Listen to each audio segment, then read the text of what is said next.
दोस्तों नमस्कार। एक बार पुनः आप सभी साथियों का हमारे इस YouTube चैनल पर स्वागत, अभिनंदन, आभार। दोस्तों आज लोकसभा चुनाव को ध्यान में रखते हुए जोधपुर लोकसभा सीट पर क्या समीकरण बन रहे हैं, कौन कौन से उम्मीदवार नए आ सकते हैं, उनके बारे में आज हम इस वीडियो में बात करेंगे। दोस्तों आप सबको मालूम है कि जोधपुर लोकसभा सीट से कांग्रेस और भारतीय जनता पार्टी ने अपने दोनों ही उम्मीदवार घोषित कर दिए हैं। जोधपुर का जो चुनावी इतिहास है, हमेशा से कांग्रेस और भारतीय जनता पार्टी के बीच में मुकाबले रहे हैं, लेकिन इस बार जो समीकरण बन रहे हैं वो थोड़े अलग से बनते हुए दिख रहे हैं। विशेष करके कल के घटनाक्रम के बारे में हम जाने। दोस्तों आपको विधानसभा चुनाव में लेकर के जाते हैं। विधानसभा चुनाव को याद करिए। बाड़मेर की शिव विधानसभा सीट से छात्र संघ अध्यक्ष रहे रविंदर सिंह भाटी चुनाव लड़ रहे थे। रविंदर सिंह भाटी के साथ एक चेहरा जो हर दम छाये की तरह उनके साथ रहता था, सारा मैनेजमेंट वो चेहरा देखता था। और रविंदर सिंह भाटी हमेशा से ये कहते थे कि मेरे दोस्त लोगों की वजह से, मेरे भाई लोगों की वजह से ये सारी व्यवस्था हो पा रही है। उनमें से एक नाम था अशोक बिश्नोई का। मूलतः बीकानेर की लूणकरणसर तहसील के रहने वाले अशोक ट्रांसपोर्ट का बिजनेस करते हैं। इनका बिजनेस देश और विदेशों में फैला हुआ है। और जब से लोकसभा चुनाव की घोषणा हुई है उसके बाद में अशोक बिश्नोई, अशोक गोदारा लगातार सक्रिय है जोधपुर विधान लोकसभा क्षेत्र में। कल का जो उनका दौरा रहा, वो जोधपुर आते हैं। जोधपुर आने के बाद में अपने इष्ट देव भगवान जाम्बू जी के जो तपोस्थली है जाम्बा, वहां जाते हैं। वहां से रामदेवरा जाते हैं, रामदेव ओसिया जाते हैं। इस तरह से जो क्षेत्र का दौरा है वो 2 दिन तक अपने जोधपुर लोकसभा क्षेत्र के दौरे पर रहते हैं, क्योंकि अशोक बिश्नोई समाज से आते हैं। और राजपूत समाज के बाद में जोधपुर लोकसभा क्षेत्र में सबसे ज्यादा मतदाता अगर किसी समाज के हैं तो वो बिश्नोई समाज के हैं। बिश्नोई समाज के जसवंत सिंह बिश्नोई जोधपुर से 2 बार पहले भी मेंबर ऑफ पार्लियामेंट रह चुके। इस बार भी बिश्नोई समाज लगातार मांग कर रहा था भाजपा से कि वो जसवंत सिंह बिश्नोई को दोबारा से टिकट दे, लेकिन टिकट गजेंद्र सिंह शेखावत को लगातार तीसरी बार मिल जाता है। जोधपुर के पिछले 4-5 चुनावों के इतिहास को अगर आप देखेंगे तो पहली बार दोनों ही पार्टियों से 2 बड़े राजपूत चेहरों को इन्होंने उतारा है। यानी एक ही समाज से कांग्रेस और भाजपा ने उम्मीदवार बनाए हैं। जब से चुनाव की घोषणा जब हुई नहीं थी उससे पहले लोग पोस्टर बनाने शुरू कर दिए थे, लोग पोस्ट डालने शुरू कर दिए थे कि जोधपुर लोकसभा सीट से जिस तरह से इनके एक दोस्त ने बाड़मेर की शिव विधानसभा सीट से निर्दलीय चुनाव लड़कर इतिहास रचा था, जोधपुर के युवा चाहते हैं कि अशोक बिश्नोई भी जोधपुर से लोकसभा का चुनाव निर्दलीय लड़े। और उन सब चीजों को ध्यान में रखते हुए अशोक बिश्नोई लगातार जोधपुर के दौरे पर है। वो मतदाताओं की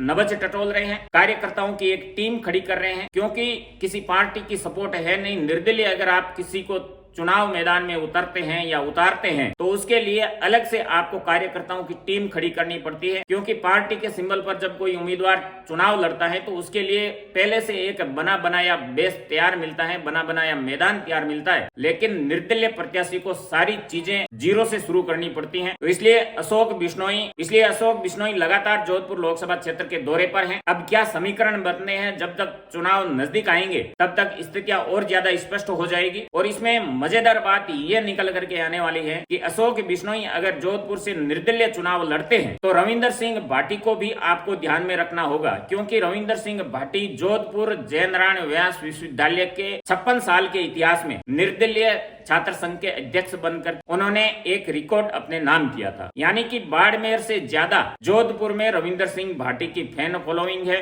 रविंदर सिंह भाटी को चाहने वाले लोग हैं। अगर अशोक गोदारा जोधपुर से निर्दलीय चुनाव मैदान में ताल ठोकते हैं तो राजपूत समाज से आने वाले रविंदर सिंह भाटी अशोक बिश्नोई के समर्थन में अगर जोधपुर में कुछ सभाएं करते हैं, कुछ रैलियां करते हैं, तो निश्चय ही जो ये मुकाबला है ये बड़ा मजेदार हो जाएगा, बड़ा दिलचस्प हो जाएगा। और ये जो अब 2 पार्टियों के बीच में जो संघर्ष दिख रहा है ये अशोक बिश्नोई के चुनाव मैदान में आने के बाद त्रिकोणीय होता हुआ दिखाई दे रहा है, क्योंकि उधर रविंदर सिंह भाटी भी लगातार अपने क्षेत्र के दौरे पर हैं, लगातार अपने कार्यकर्ताओं की नब्ज टटोल रहे हैं। और रविंदर सिंह भाटी हो सकता है कि बाड़मेर जैसलमेर लोकसभा सीट से निर्दलीय प्रत्याशी के तौर पर सामने आ जाए। अपने आप को ये बहुत गहरे दोस्त मानते हैं। लगातार इनके बहुत से रील्स, बहुत से वीडियो सोशल मीडिया पर अलग अलग प्लेटफॉर्म पर उपलब्ध हैं। और उन चीजों को अगर हम देखें तो इनकी जो दोस्ती है वो बहुत गहरी नजर आती है। दोनों ही अगर निर्दलीय प्रत्याशी के तौर पर लोकसभा का चुनाव लड़ते हैं तो डेफिनेटली दोनों एक दूसरे के मददगार बनेंगे, दोनों एक दूसरे का सहारा बनेंगे। और विशेष करके जोधपुर लोकसभा सीट का जो समीकरण है वो अशोक बिश्नोई के मैदान में कूदने के बाद में पूरा ही बदल करके रह जाएगा, क्योंकि एक त्रिकोणीय संघर्ष हमें इस जोधपुर लोकसभा सीट पर देखने को मिल सकता है। वैसे अगर हम बात करें बिश्नोई समाज की, क्योंकि जसवंत सिंह बिश्नोई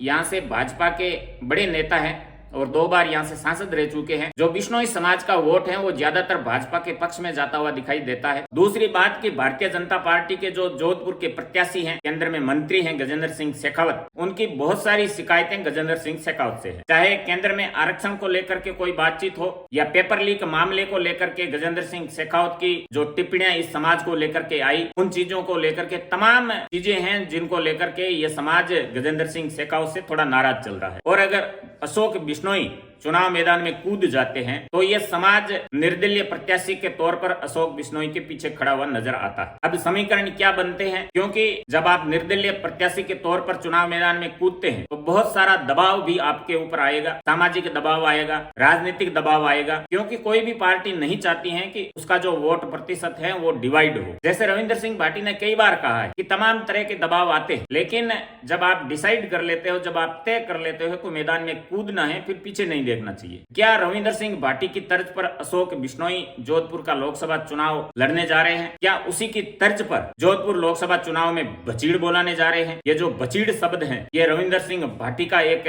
बहुत ही प्रसिद्ध डायलॉग है जो आज हर युवा की जुबान पर है। जब से अशोक बिश्नोई कल से जोधपुर के लोकसभा क्षेत्र के दौरे पर थे, जिस तरह से युवाओं की भीड़, जिस तरह से युवाओं का हजूम हमने देखा, जहां जहां भी वो गए, जिस रास्ते से वो निकले, वहां युवाओं की एक लंबी कतार उनकी एक झलक पाने को बेताब थी। युवा उनके साथ सेल्फी लेने को बेताब थे, जिंदाबाद के नारे लग रहे थे। क्या ये जो माहौल बन रहा है, शुरुआत है अभी तो, क्या यह माहौल लोकसभा चुनाव की तारीख तक ऐसे ही बने रहेगा? क्योंकि कल अशोक बिश्नोई ने कहीं न कहीं ऐलान कर दिया है कि वो लोकसभा चुनाव मैदान में जाने वाले हैं, कूदने वाले हैं। अब जब 3 बड़े चेहरे इस लोकसभा सीट पर प्रत्याशी बनेंगे तो निश्चय ही मुकाबला बड़ा मजेदार होगा, त्रिकोणीय संघर्ष होगा। और जो भी अपडेट जोधपुर लोकसभा सीट को लेकर के आएगी उसे हम अविलंब आपके सामने लाने का प्रयास करेंगे। दोस्तों, आपने अपना कीमती समय दिया, उसके लिए बहुत बहुत आभार। अपनों का ख्याल रखते हुए हमसे जुड़े रहिएगा और अपना साथ यूं ही बनाए रखिएगा। बहुत बहुत धन्यवाद।